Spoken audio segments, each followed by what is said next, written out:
Hi, I'm Marlise. And I'm Elyse. And we're Outlandish. And today we're on the red carpet for Outlander at Comic-Con 2015. Hey! Hello! Come in. How are you? We were just at the Grove having lunch at the Cheesecake Factory. Hanging out. Yeah. Yes. Well, welcome to Comic-Con.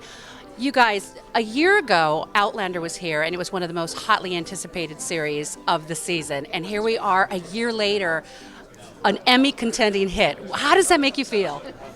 Very proud. You know, it's you approach these projects hoping for the best, and you hope that you'll get fan response and audience response and critics acclaim. But you know, it doesn't always work that way. So when all those elements come together, and you're proud of the show, it's great. It's a great experience. You know, I'm great to represent the I love representing the show, and then going back to Scotland and say, hey, you know, the people out there really love it. This is what they're saying. The fan response is like this, because you know, I don't work as hard as many of the people on the production. They're out there in the elements late into the night, and you know, in the freezing cold and the rain. And it's good to go back and tell them that the work is actually paying off. It's actually meaningful, and people really do enjoy it. And you really have shined the light on Scotland, Scottish culture. Suddenly there's just throngs of people wanting to rush to Scotland to find their Jamie or Claire, as it were. And how does that make you feel, having shined the light on a whole country that way? I'm very proud of that. You know, I feel very affectionate and close to Scotland, and I was very gratified. The Visit Scotland, you know, the Scottish Tourist Board essentially took me to dinner and gave me a nice Harris tweed briefcase as a gift. That's wonderful. And they said, is there anything we can do for you? Anything. No, You've brought so Dragonfly. much. And I said, well, let me think about it for a while. Now, Dragonfly Amber has a much more complicated plot, a lot more locations. You've probably had to bring in a French expert to teach you the more ridiculous points in French court etiquette. Were there any surprises with that?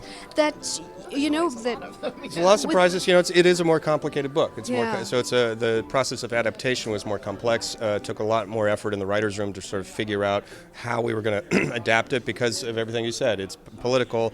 It's shifting geographically. It's shifting in time. It shifts in point of view. There was a lot of sort of competing elements that you had to sort of go through and figure out. Well, which of these can we maintain? And even the ones that we're cutting or changing, is there a way we can get back to that in some other fashion? So, you know, I think we're doing well. I'm just starting to see the cuts of the show. I feel good about it. We're only about a third of the way in. So. Yeah, you've really earned the fans' trust with the changes you made in season 1. So I think they have their faith in you now for season 2. But here we go, kids and dogs. They say never work for kids and dogs. Was that challenging?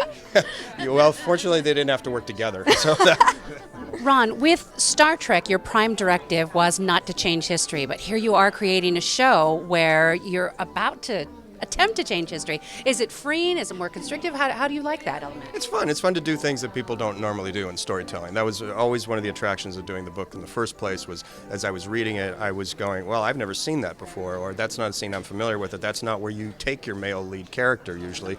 So yeah, all this stuff is rich and interesting for an audience because you know the audience watches a lot of television. They see a lot of the 3-act structure. They're very familiar with all the normal heroic tropes and the way of storytelling. And when you have a piece that's breaking down a lot of those, you know, normal ideas and doing something different, I think that's great. I think that's gold for the audience because then they kind of sit up and they're like, oh, I didn't realize we were going to do this, and suddenly you have their attention. Thank you so much for joining us. Thank Have an you. awesome con.